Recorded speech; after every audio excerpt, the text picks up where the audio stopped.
Most of our smoke alarms are attached to the ceiling mount using 2 or 3 clips. Using a flathead screwdriver, push this into the slot, moving it outwards to release each clip carefully.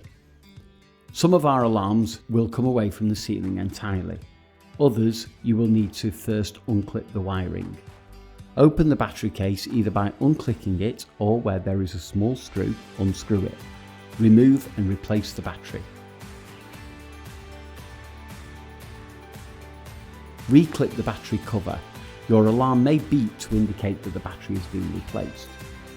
Reclip this into the ceiling, making sure if you have unclipped any wires, these are reattached.